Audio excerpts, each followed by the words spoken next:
nggak sih lu punya ekspektasi tinggi terhadap sesuatu, terus ujung-ujungnya malah dikecewain? Nah, kayak nungguin abang bakso yang udah janji datang jam 3, tapi pas datang malah udah keburu lapar banget dan akhirnya malah makan mie instan deh. Nah, itulah yang gue rasain pas nonton Darling in the Franxx. Dari kecil udah dijugakin Gundam, Evangelion, sampai Pacific Rim. Yang pertama ya, bukannya kedua, kita mau ngomongin itu. Jadi, pas Darling in the Franxx keluar, ekspektasi gue tuh setinggi langit.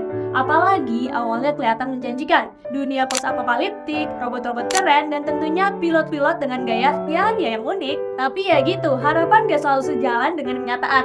Kayak janjian sama teman, aku OTW mau tidur. Franxx awalnya kayak gebetan yang perhatian, tapi lama-lama mulai di ghosting tanpa alasan yang jelas. Dan di sini gue akan breakdown kenapa anime ini seperti wahana roller coaster yang tiba-tiba mati listrik di tengah jalan. Oke, sebelum gue mulai ngegas, kita harus adil dong. Nah, Franxx awalnya lumayan solid nih. Squad 13 punya dinamika yang asik kayak ada anak SMA pada umumnya. Ada yang jaim, ada yang bandel, ada juga yang suka kepo sama urusan orang lain. Tragedi, drama, dan aksi mecha yang cukup epik bikin gue kepincut di awal. Nah, konsep dunia yang penuh misteri juga lumayan menarik nih. Kalian gak langsung dikasih tahu semuanya, jadi kayak nonton Detektif Conan tapi robot. Nah, kalian penasaran gak kenapa bumi ini hancur? Apa sih sebenarnya Clasosaurus itu? Kenapa juga kok semua orang kayak nggak peduli sama masa depan mereka sendiri? Dan yang paling penting, kenapa robotnya harus dikendarai dengan posisi ya yang gitu deh. Zero tuh juga sebenarnya salah satu faktor terbesar yang bikin anime ini digandrungi. Dia itu kayak cewek di kelas yang nyentrik, sedikit bad girl, tapi sebenarnya punya hati yang lembut. Chemistry dia sama hero, banget pokoknya. Ada momen manis, ada juga momen yang bikin nangis. Pokoknya kalau di awal-awal, ini anime ibarat gorengan. Crispy, gurih, dan bikin nagih. Kayak apa?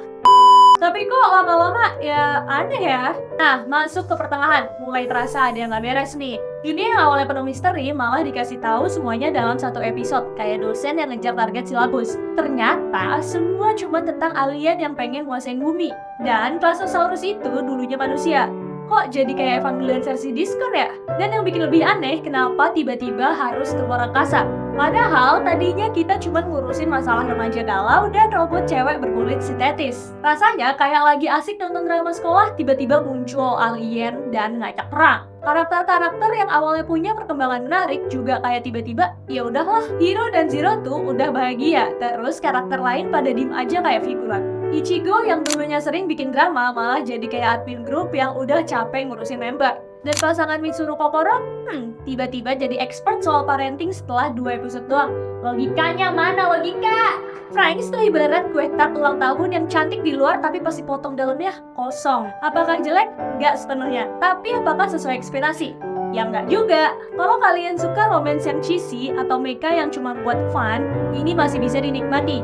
Tapi kalau kalian nonton buat world building yang solid dan cerita yang konsisten, mending siap-siap kecewa deh. Buat kalian yang belum nonton, mungkin bisa coba sampai episode 15 aja. Setelah itu, anggap aja tamat. Toh nggak semua cerita harus berakhir di luar angkasa kan?